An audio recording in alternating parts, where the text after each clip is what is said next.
Happy Wednesday and welcome to the Wolff Den presented by Win Again Academy. I'm Matt Wolff, founder and CEO of Ticket Time Machine. Today we have Emily Taffel in the Wolff Den, on the Wolff Den.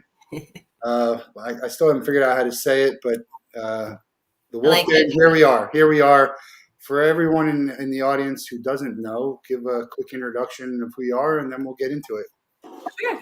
Well, I'm Emily Taffel. I'm the founder and owner of Mugsy PR. We do public relations and marketing here in South Florida and across the country.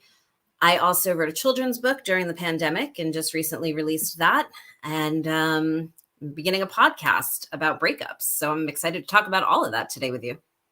Yeah, the podcast hasn't started yet, but let's start there. It's coming next month, which is approaching quickly. We're a week away from launching, so we're super excited about that.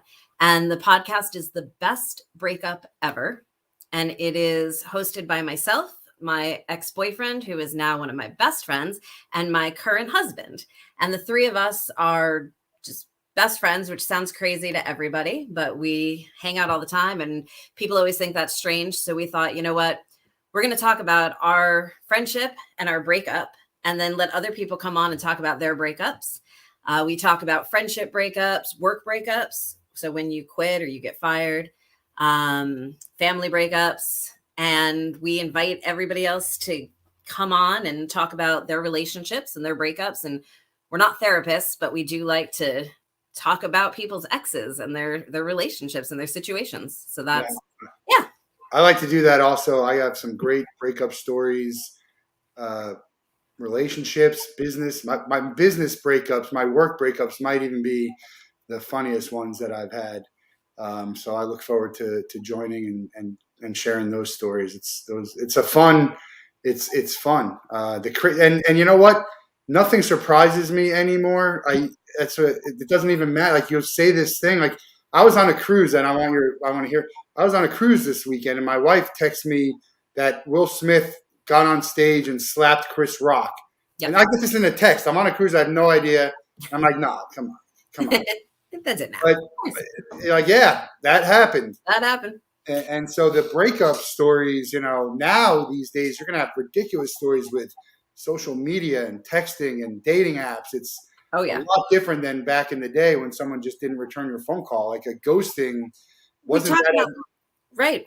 Yeah, we talk about that because the evolution of how you kind of, like, before it was just, all right, so maybe somebody didn't call, but you didn't talk for months online and text back and forth, and then all of a sudden somebody ghosts you. So it really has changed, and getting broken up by a text message, being broken up with on social media, just the way dating's changed overall. So we touch on all of that, even in the first couple of episodes, because it's really very different nowadays.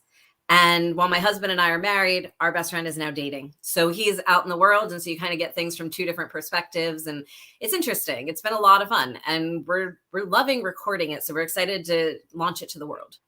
Yeah. So what's the format? You're gonna launch a bunch of episodes, and then you'll record and launch and release weekly, monthly? What can we expect? Every 2 weeks, we'll be launching a new episode. So we will be launching with a few episodes. I think we'll launch with probably 3 to start. And then every 2 weeks, we'll be releasing a new episode from there. We record every other Monday. So we'll have a submission form on the website, which will be up next week. It's thebestbreakupever.com. And we welcome, again, everybody to come on and submit their stories because we want to hear it all. And how did you decide to do a podcast? So we've been talking about it for a while. We all are big talkers in general. You can't shut us up. And we keep saying we should do something. And overall, the goal was always just do a project together because we're always together anyways. So let's do something. And we all work together at Mugsy. So that's another aspect of our friendship relationship. So everybody works at Mugsy. We're together all the time. We were talking about doing a podcast. And then we did an article. We had a reporter who contacted us. They were looking for stories about people who share logins with their exes. And I was like, that is me. I share logins with my ex-husband. I share logins with my ex-boyfriend. I share logins with my friends. So I'm sorry to everybody because I'm pretty much the reason Netflix is now charging people for this. Yeah. No, but yeah, we share it across the board. So they did an interview on us. And not just us, a few other people. And the article came out and it went pretty viral. So it was in the Inquirer, it was on the Washington Post, it was in the New York Post, it was all over the place. And we realized people really, the comments we were getting back were that people just wanted to hear our story about how we stayed friends. They were like, I could never do that with my ex. How did you do that? And we're like, we set rules. We there were certain things like we knew we wanted to stay friends. So we just started talking about that, and it just rolled into becoming this podcast because we realized people really want to talk about this stuff. Well, part of the friends, and we don't need to get too much into it because it'll be more of for your podcast, but being friends with an ex has to be where you both realize that you're just not right for each other, which is that's not normal. That both people realize we're not right for each other and let's move on. It's usually one person realizes that, the other one doesn't see it or doesn't want it. So it's not an easy thing to do. So people don't understand it. I have exes in my life that are I'm not as close with, but some I'm tighter with than others and talk more and hang out with. And I don't know if Brent's here, but Brent, my friend Brent, who's a big fan of the show and supporter of the show, I told him like my wife hung out with just a guy, not even an ex, just a guy. And he's like, what's going on there? I'm like, well, what do you mean? It's a guy. She's hanging out with him. I don't anticipate anything happen to them. And you know what? If something is happening between them, then that's an issue we got to deal with. But right. That's a whole other podcast episode. But yeah, no, you're right. And it does come down to, I mean, we touch on this a lot, but communication. And during the relationship, when you're together, communicating during the breakup just as much and talking it through, and then trusting your partner, because if my current husband didn't trust me, it'd be very difficult to stay friends with my ex. So, we really did like set out certain rules and certain things and make sure my husband was comfortable, and anybody who he dates who comes along, that they're comfortable, and we've managed to work it out. So we hope to maybe impart some knowledge to people and help out with our infinite breakup wisdom. No, again, we have no right to be imparting advice other than the fact that we have gone through breakups and gone through this breakup, which we consider to be the best breakup. And hopefully people just enjoy hearing our story and really want to talk about theirs and unpack their stuff too, because what we've heard so far has been fascinating. People have just nutty, crazy stories. Oh, the stories. I have nutty, crazy stories, and I'm not. I don't know how unique I am. Well, I guess I am in some ways, but I have a lot of crazy stories.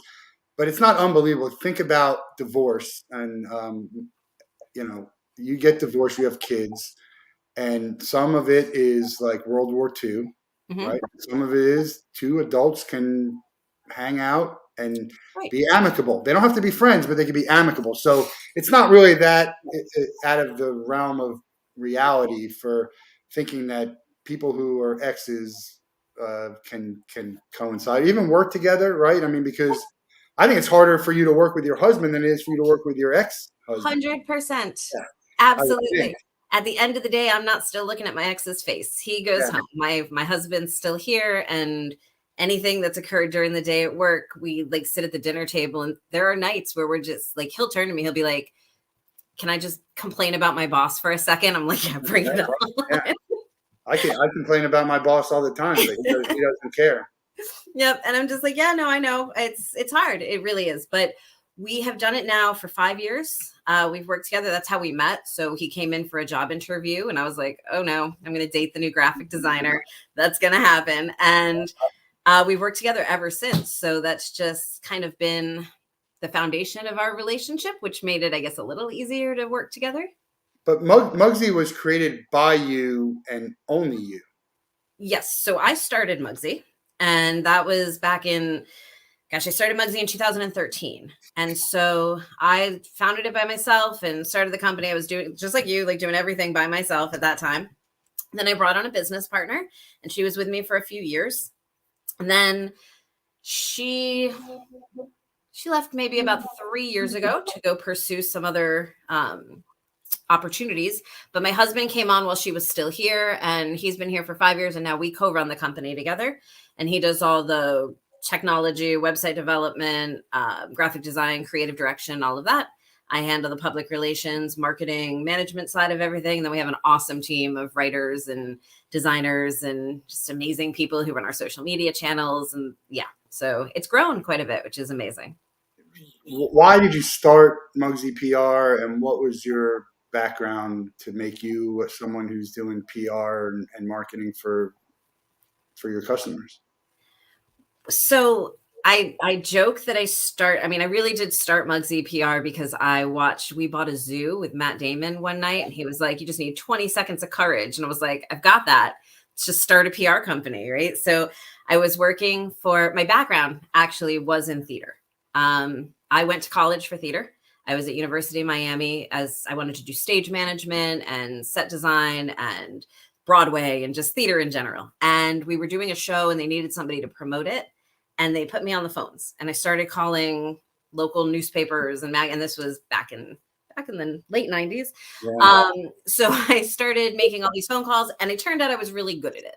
And they were like, you might want to try your hand at public relations. So I started taking some business classes. I ended up switching schools. I went to Nova Southeastern for international business and just fell in love with PR. So right out of college, I started at a little firm and they brought me on for like 10 years. I say that was where I pretty much learned everything. And if it weren't for them, I don't even know where I'd be. They showed me the ropes across the board and we did some amazing events. We used to do like Ringling Brothers and the boat shows and like all kinds of incredible clients. And then we merged into a more corporate firm. And while that corporate firm is one of the top in the nation and just an absolutely incredible firm, at the time I was like, you know what? I want to like dye my hair pink and have more alternative clients and get out there and like they say your vibe attracts your tribe. And I was like, I need to find my tribe of clients. And again, I was watching We Bought a Zoo one evening, 20 Seconds of Courage. And I said, it's time. I'm going to quit put in my 2 weeks, let this corporate firm know that I'm heading out and go into opening my own firm with what we called like entertaining clients.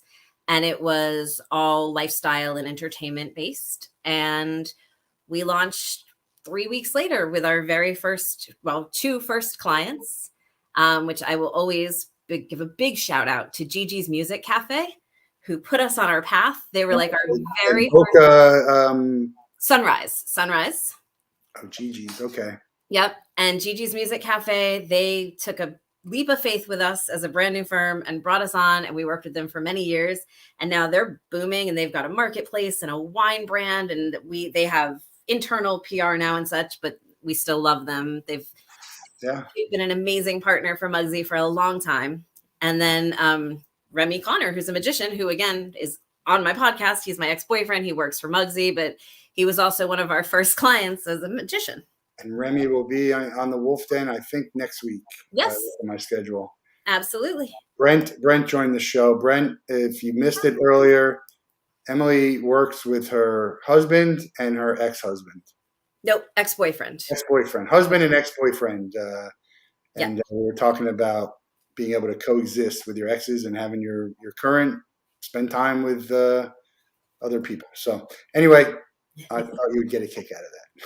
So, PR marketing, what does that mean to Mugsy? Because PR it's one of those things that there's a blur, right? There's a line, there's the circles, and where do they intersect? And now is my favorite. Speaking of Will Smith and the movie Hitch, when they ask him, what do you do? And he says, I'm a consultant, and I don't know what that is. And he goes, nobody does. That's why we charge so much. One of my favorite scenes in movies. So he says he couldn't work with either, let alone both. There you go. Yep. PR and marketing is similar. I don't think most people I know exactly what I do. I know my parents don't. If you ask my mom, she's like, she puts things on social media. Chandler Bing. Nobody knows what he does. Yeah. But really, it's all crossed into one big. I'm sorry, I'm reading Brent's notes. But yes, so it all kind of has merged into one big ball or circle of things nowadays. It used to be that there was a big difference between marketing and PR, and of course, then you've got advertising. So you say, we've always said advertising is the publicity you pay for. PR is the publicity you earn, that visibility, people talking about you. Marketing falls that kind of gray area in between and all the strategies that you use to get There's a visible. lot of paid PR these days too. I get hit up all the time, which is like, I'm not paying you to write an article about me because I'm going to do enough good stuff that they're going to want to write articles about me the same way you did. Not like you were just someone who wrote something and got picked up and it went places. Right. And that's the truth is that nowadays you have to be really like eagle-eyed to see, because a lot of the stories are pay to play.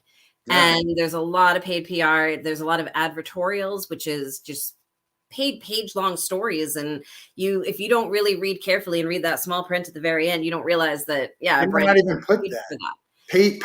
Paid awards, paid to nominate yourself for an award, paid to be on a list, paid to be a speaker at an event, paid to, all these things. Yeah, I keep saying, like, you see those top 10 lists, but a lot of those are paid. And so you do have to be careful when you're looking at the media, because yes, there's people like not our firm. We don't do a lot on the side of paid media. We really do work with our clients to earn media. So there are times where we will do a nomination, and you do always have to pay for those award nominations and things like that. But we try to stay away from awards where you're actually paying just to be handed a badge to put on your website. We don't work with advertorials because, again, that you can hire an ad firm for that, and they'd be happy to do that. We do try to stick with earned media at our firm, and we do a lot of pitching. We have a lot of great relationships with the media, so we try to form stories for our clients. We've created gift packages for our clients. We've created awards that our clients then put out into the community. We've created scavenger hunts, nationwide scavenger hunts for our clients through social media. That's garnered a lot of coverage. So we try to use really creative tactics and marketing strategies to earn media, and really try to keep our clients away from having to pay more for those advertorials that, if you pay close enough attention, you see that those are paid for anyways. So we really do. Yeah, we not struggle, but we work every day and hustle, I should say, to get that earned media for our clients. So what I hear is that Will Smith actually talked to his PR person right after it happened. Yeah. But I don't think he handled everything well at any point. I'm a big Will Smith fan. People make mistakes. This was a big mistake. Mm-hmm. I don't think it's going to cost him that much. He's a great actor. They're going to want him in films. What would where do you think he went wrong from a PR point of view? From after that happened to the next day when he does an Instagram post on an Apple Note, and by the way, there's things that go on between him and Chris personally that probably were brokered and talked about that we don't know about. But perception is reality, right? That's the whole PR thing. And it doesn't matter what happened. It matters what people think happened and how they view you, that's the PR. That's what PR is as opposed to marketing. Absolutely. I don't think it was handled great. I do think their his publicists probably, you can't say, I'm sure they did the absolute best that they could. Nobody expected that to happen. No. I don't believe it was. I know a lot of people were like, oh, was that faked? Was it a publicity stunt? I really don't think it was. I personally feel like it was off-brand for Will Smith. So as a publicist myself, I would never have recommended that if it was staged. So I don't think that it was. I think that the publicist was right to have immediately gone over there at commercial break and been there by his side. And there was quite a long hug backstage when they walked back there that I said to my husband, she's whispering in his ear right now, telling him, like, when you walk back there, here's what you need to be saying. And he didn't say what he should have said. He didn't say what he should have said. And I don't know if he just went off script or what. I think that if that was that speech that he gave when he won the award obviously had been changed given what happened, minutes prior at the show. And I think it was a knee-jerk reaction to talk about, anti-violence and love and all of that, and trying to connect it with his character having protected his family, and this was him protecting his family. I think they tried in the moment to write what would have been like an acceptable speech for him to give, because I think everyone was just simply in shock. You didn't expect that from Will Smith. Yeah. And but I do think that after the speech, because who knows, in that quick moment, you had minutes to rewrite something. But afterwards, I do think the statements that were made, I think initially he kept saying, I'm not going to apologize. I want Chris Rock to apologize to me. There was a few statements that were made that I just feel like those should have been caught ahead of time, spoken about, never should have made it out of his mouth or on, and that I think that was where his policy. The final Instagram post I thought was good. He said, I'm a work in progress. I apologize. That's fine, but that's a little bit late. It was a little late. It came because think about this. You're from your perspective, Wolff, this happens very rarely in entertainment and public figures. Does someone get a chance to immediately make something right on a PR, right? You don't get to speak right there. So that was a lottery ticket for him. He could have walked up and just said, I apologize for what just occurred on such a public platform. And the fact that, we've been promoting for years that we need, this inclusivity and bringing people together. And we don't mean to there was a lot of opportunity there to, yes, apologize on a grand scale right then and there. But people don't get that opportunity, right? Something happens and you're like, all right, we got to figure out how to fix this. And we have 10 hours, 8 hours, whatever it is. And it's not live and it doesn't have the audience like that. And everyone's going to think, all right, he had to come up with something. So here's what they came up with. And that's the whole thing. You had mere minutes, between, and unfortunately, it shouldn't have happened at all, but it happened towards the end of the show near his award being presented. So they didn't have like hours in between from the beginning of the show to, they had a short amount of time, and I'm sure their publicists did the best they could and then didn't sleep that evening working on what was going to happen the next day. And may or may not get fired. Who knows? And may or may not get fired. I mean, think about that. Like, let's put it this way. Their company has a few jobs listed online right now. Yeah, so I don't know that somebody got fired, but there were certainly some people they're looking for some help. Mugsy PR, what's your sweet spot? What's your wheelhouse? Our wheelhouse is typically luxury lifestyle and the marine industry. We do a lot in the yachting industry. We do a lot with just marine marketing overall. We work with some great videographers and photographers that create some amazing assets. And we have phenomenal, I've been in marine marketing and PR for about 20 plus years now. So we've got great relationships with all of the publications and the television shows and just everything surrounding that industry. So that's our sweet spot. But we do a lot with startups.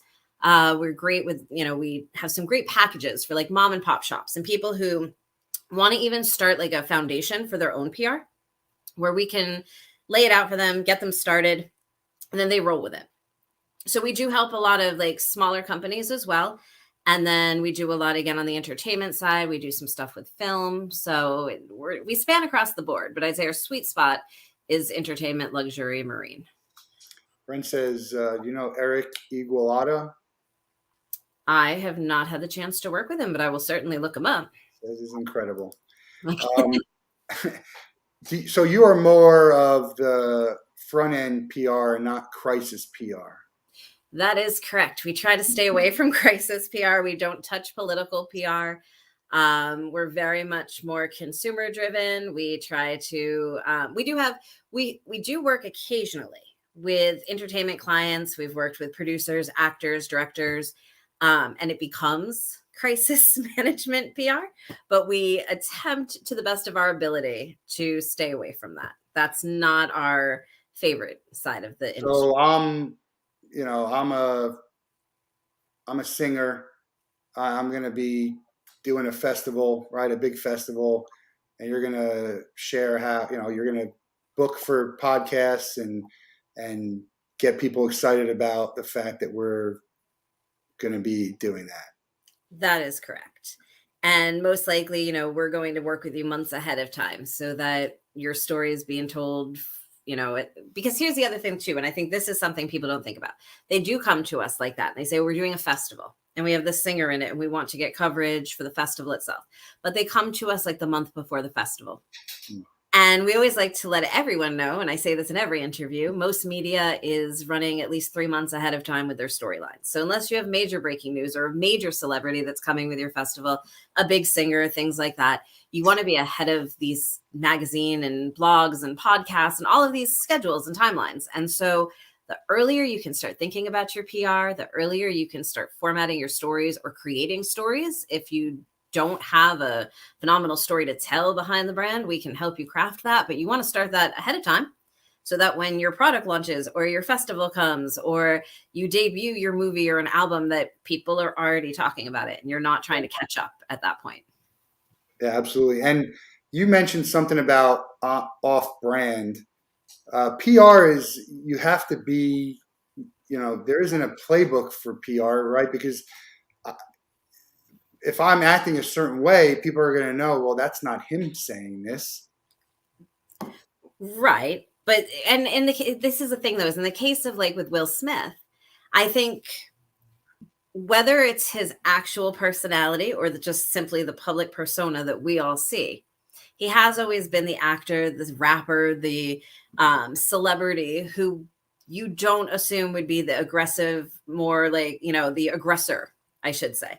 He's always been like the rapper who didn't curse, or the actor who typically played like the funny or comedic side of the roles. And more recently, he's gotten into more dramatic, like his more recent role. But I just feel like his brand has always just, it felt off brand if it was a publicity stunt for them to have said. No, I agree with that. Yeah. But my point is also actors, I literally not sure if I believe anything is genuine with any of these actors, because they're all award-winning actors. I mean, if they wanted you to think they were being genuine, but they weren't, I'd have to literally spend some time with you to understand that. So for me, let's forget about the actors. But there's just certain things people want me to say, and it's just like, that's not me. Right. So we have to figure a way to craft that message that it stays true to who I am and what I believe in and all of that stuff. Yeah, no, 100%. And that's actually a big part of what PR is helping somebody craft that brand and figuring out, is this on brand or off brand, and how you want to say that message or how you want to deliver that ad or however you want to put that into the world. But as we said earlier, people also want to intake information in the way they want to hear it. So the biggest thing is, how do you stay on brand, but also give people what they want, which is the way they want that information while staying on brand. Yeah.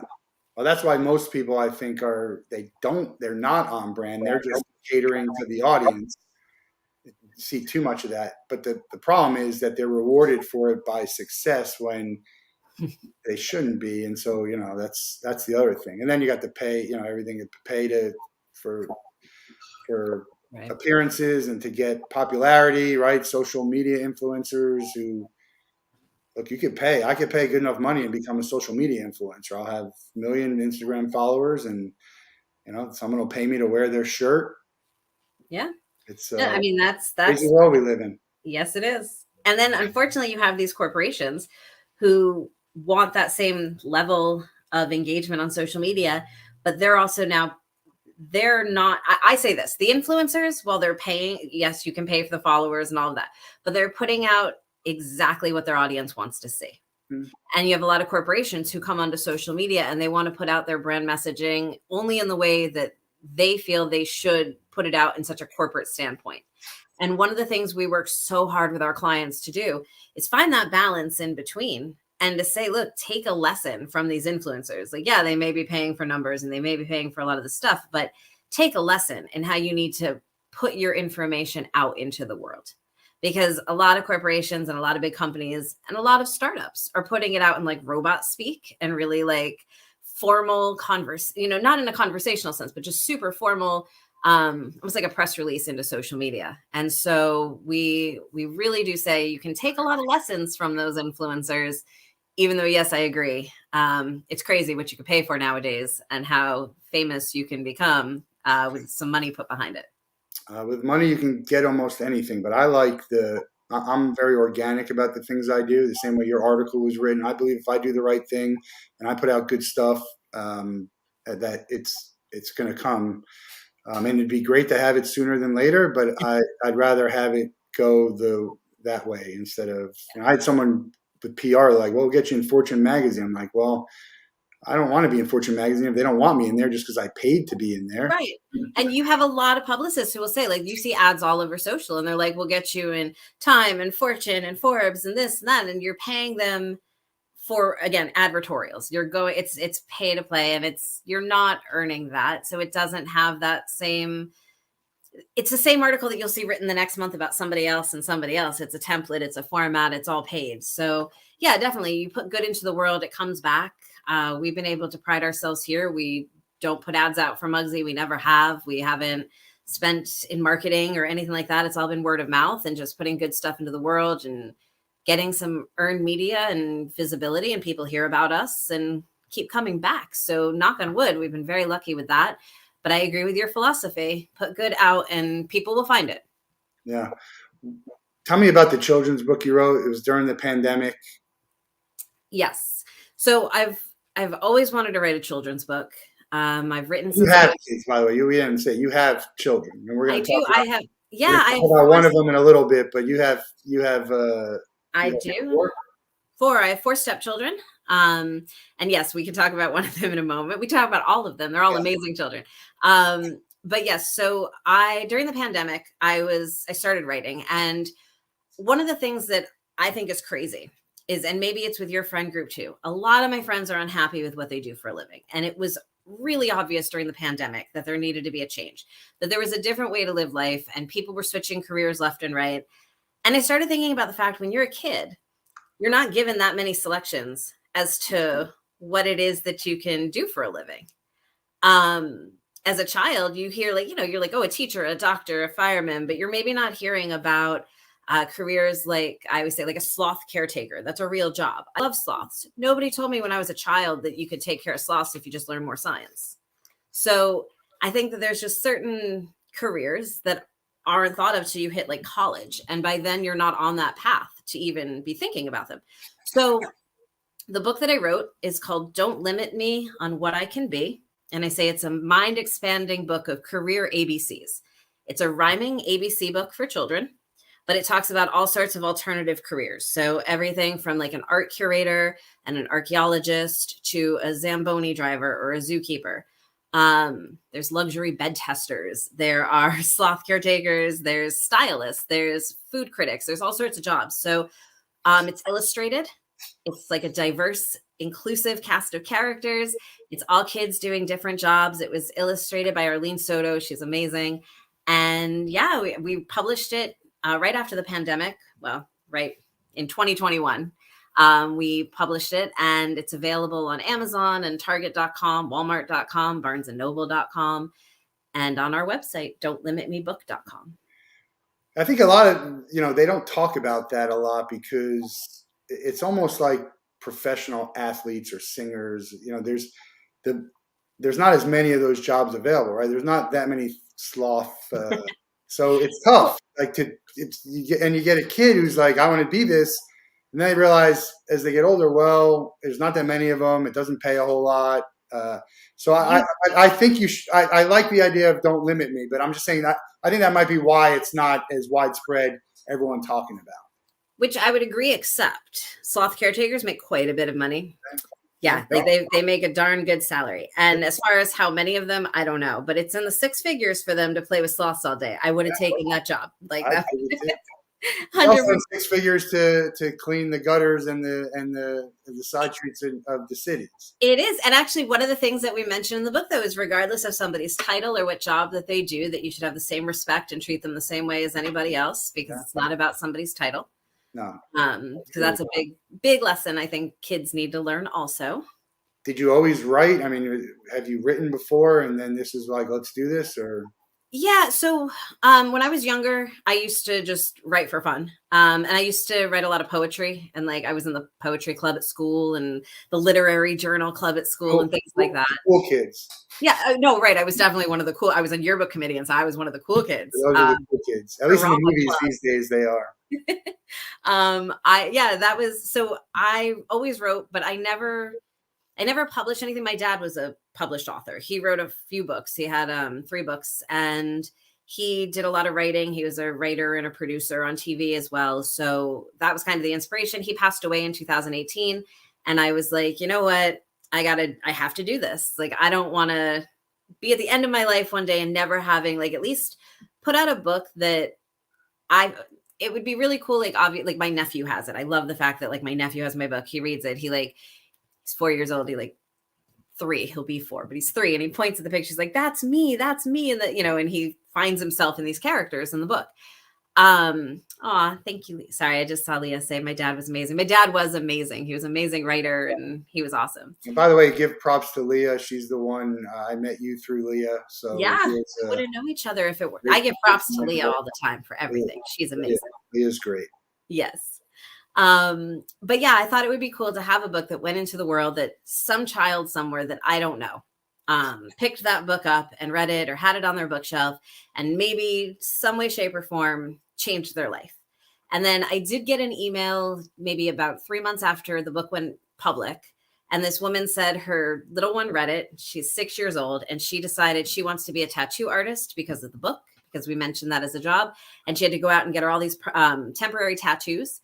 And she now goes around and she's doing temporary tattoos on everybody in her family. And she was going to be a tattoo artist. And it was not a job she had previously known about. So it was exciting to hear that. I like that we're inspiring. And a decade later, when you get all the hate mail from the people who's like, you told me I should do this or I could be this and I couldn't. And no, you can be anything you put your mind to. I know. Yeah, you sound like Ronnie Dangerfield. No, but you know what? I do You're feel a lemon. I think a lot of people though don't know what path they want to follow. So you're not like there's no straight and narrow, but if you have a clearer idea of what it is that you do want, then maybe it is easier to get into 100%. People are steered because their family wants them to do that. That's where the money is. It's easier. They don't want them to feel the heartbreak or whatever that is. That goes with a lot of things in life. So I agree with you on that. Let's talk about your son who had a little bit of fame. I just think it's such a cool story. It really is. So tell everyone about your son. Sure. So my son Alejandro, he's 11 years old. He had a project for school and it was a living wax museum. So he had to pick a famous person, do a monologue about that person's life and dress up like them. And it was during Black History Month. And my son decided he wanted to do Nick Cannon. He loves the show Wild and Out.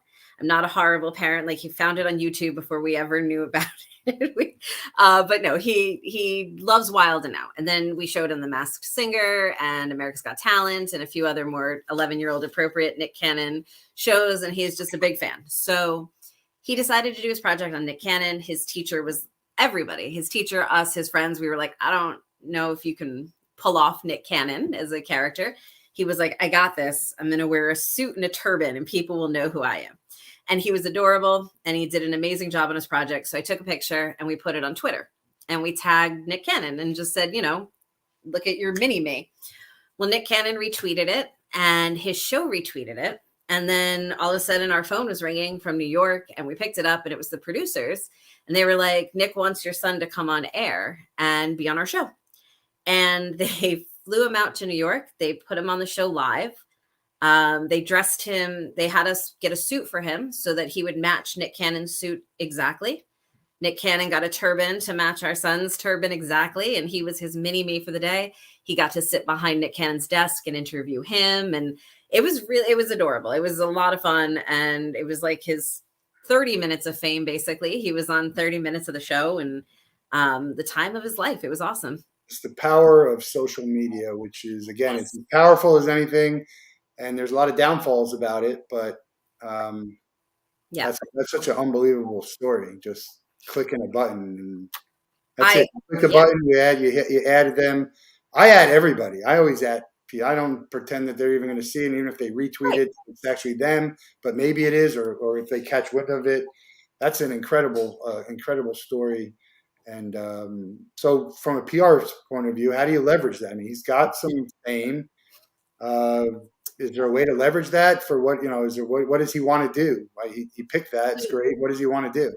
Yeah. So on the PR side, I immediately was like, okay, we get him an IMDb profile. We put him up on IMDb. We got him, local press was all over it. So our local newspaper and local TV station were like, oh, we'll cover it. And I wanted to pitch it more, but my son was like, please don't do this. He does not want, that's not his goal. I know, but it's still, it could be helpful to people. I was like, let's realize how helpful there. We get you SEO, we'll get your name going. Like, it'll look great on your resume. Like, I automatically go into publicist brain, but I had to go into mommy brain also and be like, okay, he does it. Like, it's not his thing right now. And he's 11 and it was making him nervous. So we were like, okay. But we have clips from all of it. We put it all over social. He's got his own hashtag. He's got his own YouTube channel. So of course and that was before us. He does gaming and he goes on Minecraft and plays and does Minecraft videos and stuff. So, yeah. And on his own level of PR, they showed it at his school. They played it in the cafeteria. Everybody saw it. He's like the most popular kid there now. But yeah, it was good in general. I think it was good for him because it gave him media training, like automatic media training at 11 years old, how a live show works, how a studio works. A lot of adults have never seen that. So he was able to work with a teleprompter and know which way to turn for the cameras. And I'm like, that's the stuff that a lot of people just don't ever get to see. Yeah. No, it's incredible to get that at any age in life, but to be 11 years old kids these days are, and I don't have any kids, but I have nephews and nieces, and the stuff that they've been able to experience in their life. And I grew up very privileged, had a lot of great things, saw a lot of great places, went to events, traveled, but what they are able to experience these days is it's incredible. Yeah. I want to talk. You mentioned something about politics, and Mugsy doesn't do political stuff, but there's a lot of stuff that's on the periphery of politics that's not politics but becomes political. So when we talk about social justice, and how does Mugsy handle that as a firm? Will they work with anybody? That's a good question. No, we don't. I will say that we, as a firm in general, and this isn't on purpose, but we are a small firm. And as I always say, your vibe attracts your tribe. I said that earlier. So I do think everybody within the firm has very similar beliefs. It's a very feminist firm. We're a very liberal firm overall. We do believe in equal rights across the board. And so we have been approached to work with certain organizations that don't fall within those beliefs that we hold as a firm, and we recommend them to other firms that we know would do a great job. I believe everybody has a right to public relations. We just shouldn't be the ones to do it. And the reason we say that is because if we're not passionate about what it is that we're pitching, we're not doing a good job for you anyways. And so we would just be taking your money to take your money and not really doing the best of our ability. And everything we put out there, the only reason we've been in business almost 10 years without spending marketing dollars is because we are passionate about what we put out there. If we take on a client, we love them as if we started that business ourselves. Yeah. And I've been very vocal publicly about how I feel, which is in turn how Ticket Time Machine feels, same as you and Mugsy. It's like Ticket Time Machine is me and I'm Ticket Time Machine. And I posted the other day about the Don't Say Gay bill, which I have friends who support it and support the governor and all of that, and that's fine. They have kids. I don't. I think there's bigger picture other than what's just in the fine print, and I think some people don't see that, and that's not really what's talked about. But I'm very vocal about it, and I think we need to be. The great thing about having my own company is that I can do that. And in my past companies, I probably would have done it, but it wouldn't have been as big a deal to me to do it because no one cares anyway. But also, I wouldn't care if they told me not to. But so many people are afraid to share their feelings because of this, because they work for a company that might not align with them. And that's part of what the problem is. The don't say gay, almost like the don't ask, don't tell. And it's like you're working for a company. There's plenty of people who you have no idea who they are, whether it's they're transgendered or whether it's their it could be anything. I mean, they could be in the dungeons doing sex things like this story the other day, or they could be up on doing shows every weekend, and no one ever knows about it. So it almost doesn't matter. But we want to live in a society where people are free to be who they want to be. Now, the discussion of equality and what rights do people have as certain things, that's a whole nother discussion. But the way I feel and the way my company will feel is that we want to make an environment where people feel safe and comfortable to be who they are, and will always be that way. And so the same thing you said, if someone came to me and said, we want to do this, I would, it's not a lot. It's a small number of them. But I would say no. And it just depends on how vocal they are about what there is. Right. So Like, important to be vocal. And I know you are, and that's why I brought it up. I am. No, we really are. And you know what? We do have clients who they personally may not feel the same way we do. And their firm, like one in particular, I know like they politically are the opposite of how we feel. However, they also are very vocal on the side of social activism, on just on a more on the side of how we feel about things. So for instance, like they are very LGBTQ friendly, and they're very like they believe in social justice, and they believe in change for the better. However, personally, the way that they chose to vote, let's say in a previous election, and we know this, but situations like that were a little more there's a little more wiggle room for us. But overall, especially like we were hit up by the Republican National Party to come and do some PR stuff for them, and we were like, that's not we're not the right firm for you there. No, I'm not even as established as you are, and I would say no to that. Yeah, we're just like, that's not our thing. So yeah, we are very vocal about it though, because again, I couldn't do my best work if we were doing that for something we didn't believe in. What I always say, I say this all the time, and I don't know why. Sometimes it surprises me, but I'll say anything to you, but it's different if you put it in writing or if you say it on a show or whatever, right? Mm-hmm. And I don't know that the landscape of the world has changed that much on how people feel, but people are more willing to express how they feel, which I think is good and bad. It's good because now we know who you are and they know who we are. But it's also bad because I don't have to explain why it's bad. It's bad. You can see it. We live it every day. Right. But the one thing that does amaze me is what people are willing to say and put in writing. It's crazy. Like I had a thing, give you a quick example. Someone asked me to sign something that said I violated their non-compete. Yeah, I violated the non-compete. I'll tell you till I'm blue in the face, I violated non-compete. But I'm not going to put it in writing that I violated the non-compete.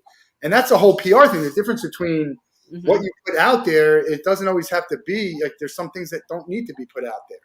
And if someone finds out, you'll address it, right? Mm-hmm. Sometimes you want to get in front of things if you think it's going to cause bad. This is all PR. Yeah, that's exactly right. Willing to put this stuff out there like it's amazing. And that's on both sides of anything. Like just some of the things people say, not even politically, just right. Yeah. Well, because now overall now there's this whole thing, because I agree with you, right? Like there's the PR spin. There's omission versus, it's not lying. It's just omission. There's just certain things that you just don't have to necessarily bring to light, and you bring to light other things. And that's what PR is. But I think nowadays there is. I didn't say who it was, so I don't even know what you're talking about. But there's a whole thing nowadays where there's this authenticity, right? Or this level of vulnerability that people feel that you should have. And they are willing to say anything. And it's to that now it's, it's just me being authentic. This is just me being authentic and putting it all out there. And while I agree that can work, the only way it does work from a PR standpoint is to curate your authenticity. Because otherwise, you do have people who are just saying things and writing things, and the amount of media nowadays, because you can post it on Facebook or Instagram or Twitter and just put whatever it is you're thinking out there. You're right. It's a good and it's a bad thing. You know exactly who people are. You may just not, you may not be thinking on your own end, what you're outputting or what you're putting out there, how other people are taking that in and how that can affect other things. So particularly like with our clients, we say curate your authenticity. Vulnerability is great in a sense, but do it wisely. Yeah. What about the saying that if people show you who they are, believe them, right? That's the big thing with the PR. But how does the people do change? Not a lot, but some people do change. They made a change of heart. I've changed a lot over the years, become more compassionate about certain things that I haven't. Some of it was just because of things that have happened in my life, and some of it's because I own a company now. Right. I have to. It's fun. I've made mistakes. I've done bad things. I've said bad things. I'm far from perfect. But how do you, when someone has such a believe something about it. How can you? What's the best way to get people to believe in that they've changed? I think people like a good growth story. Like, I think people really do root for people who have actually changed and back the words up with action and show it. And I think it has to be, I don't think you can just like put out a press release. It's like, oh, now this person does X, Y, Z. Like you have to have long-term change, and you have to be able to have some social proof behind it. Right. So I think people can say they changed all day long, but you have to see it. You have to see the growth. And yeah, I think people are willing to accept it, especially nowadays. Everyone likes hearing that somebody has redeemed themselves or come around and had a change of heart or become a better person, however that might be. Yeah, we'd like to believe that. That Yeah. would be the hope. Who's your dream client, person, and or company? Do you have thought about that? Like, man, if I could work with this person or this company, it would be unbelievable. So I'm going to be honest, I used to. And then we had the chance to work with them. And I was like, it's like meeting your idols. Like, you don't always want to see behind like the scenes Yeah. of what happens behind your favorite companies and stuff. But I will say I'm a big fan of certain reality shows. I love Below Deck. I love Southern Charm. Those are my guilty pleasures. I've had the opportunity to work with a couple of the people from Below Deck, and they were a dream to work with. And because we're in the marine industry, it's like such a nice crossover. So I say anything having to do with like Below Deck or any of those types of shows, we're open to you guys. Come on. We've worked with a few of them. You guys are welcome to come on back. We manifest on this show. But yeah, overall, we like working with people who are passionate about what they do. And I know that seems like that would be everybody who owns a company, but it's not. It's not. And we don't want people who are in it because of how much money they're going to make off this. We want people who are in it because they have a product or a service or something that they just truly believe in and they want to put into the world. And that's our dream client. It's interesting because PR, there's a lot of PR agencies or managers are telling people to lie and not tell the truth about things that are so very easily discovered and researched. Yeah.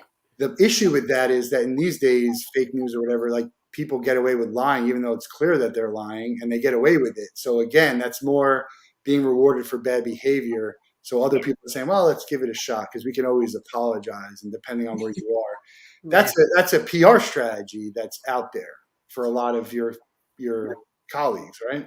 It can be. There's certain firms that do that. You see that there's a lot of shady things that can happen in PR. And I think that's like, as Brent just said, come up with the best possible lie, right? Like come up with the thing that, no, but the truth is like, I think PR used to be a little shadier. I think PR right now, you have a lot of PR representatives who are like, okay, no more. Like it is like, because the transparency right now, you can't do the tactics that used to be done. You do have like everything is just out there and everything's seen. And there's always somebody who's watching, listening, screen capping, catching something before you have a chance to take that down. Like there's always something. You put out a story that doesn't have 100% truth. You've got people all over the internet who are going to start researching and looking for things and finding holes in what you've put out. So I think now you have, at least as far as the people that I know, I'm part of a few phenomenal PR groups overall.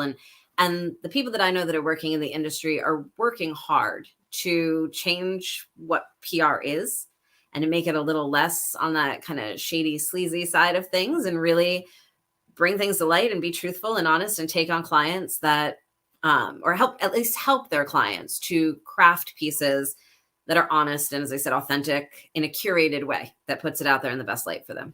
Yeah, I think there's not I don't want to say a right or wrong way, but there's a lot of different ways to be doing things, whether it's PR, whether it's sales, and you can be successful doing different ways. It's just about, more what works for you and what people will believe.